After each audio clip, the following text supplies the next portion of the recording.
And coming to my second trigger, potential trigger, on Balochistan, underlying political and economic issues like marginalization, lack of development in province, resource extraction, enforced disappearance to name a few, are real problems in Balochistan. And many in Pakistan believe that India has sought to exploit these vulnerabilities to intensify instability within Pakistan.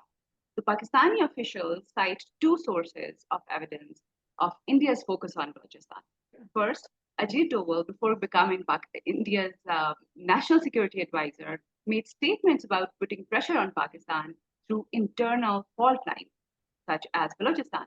The most famous one was in 2014 when he said that if Pakistan did another attack like Mumbai 2008, then it would lose Balochistan. I remember him saying this and how Pakistanis were enraged by this.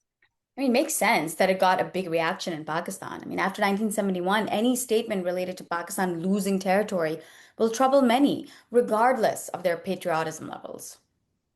Yeah, and that's just Ajit Doval. In 2016, Prime Minister Narendra Modi mentioned Balochistan in his 2016 Independence Day speech. Pakistan interpreted these speeches as a signal of India's willingness to internationalize how insecurity in Balochistan is a vulnerability, and also Pakistan's position on Kashmir. Oh, yeah, I forgot about the Modi speech in 2016, but that could also be because there were so many speeches with so many problematic statements. And coming to the second source of evidence in Balochistan, so that Pakistan quotes that Pakistan uses in is the arrest of former Indian naval officer Kulbhushan Yadav in 2016 from Balochistan. So Pakistani authorities accused him of espionage and sabotage, and claiming that he was working for India's external intelligence agency, the Research and Analysis Wing, or RAW, to support separatist and militant activities inside Pakistan, particularly in Balochistan and Karachi, which has a sizable Baloch and Pashtun population. India rejected these allegations, stating that Yadav was a retired naval officer who had been conducting some sort of business in Iran, as was abducted from Iranian territory before being taken to Pakistan. So for now, he remains in custody. And just to be clear, Fira, right? You meant particularly in Balochistan and Karachi, not Kashmir. Yes, So, exactly. Sorry. I want to say Karachi. Yeah. Kashmir is always on our mind, right? When we think about Yeah, India-Pakistan crises. exactly. Now, the thing is, so I feel like I'm asking the most obvious question, but walk us through this a bit. Why would a terrorist attack in Balochistan trigger a crisis between India and Pakistan? I mean, after all, Balochistan has been a site of struggle and a lot of violence and bloodshed because of an ongoing insurgency for decades. I mean, what's the difference now? So, Sahar, it's not, I guess, what you think. It's not directly related to the China Pakistan Economic Corridor. It's not even about the self determination of Balochis. I guess it is more about using violent non state actors as proxies.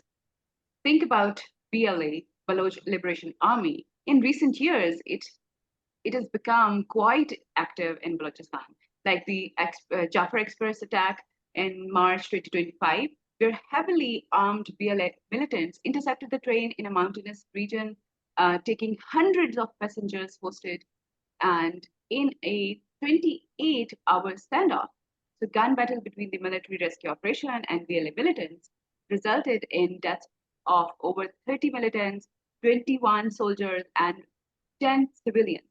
Pakistan has long accused India for supporting and financing BLA, but the evidence is limited and contested. Something just occurred to me. India, like what Pakistan does in Indian-administered Kashmir, is quick to highlight human rights abuses in Balochistan, which of course irritates Pakistan.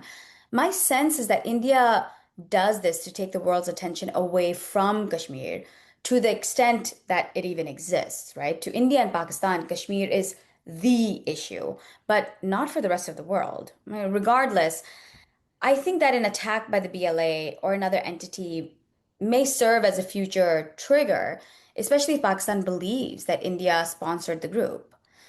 So, Fia, this has been really helpful. And I think one thing is definitely clear. We can't predict what will cause the next crisis.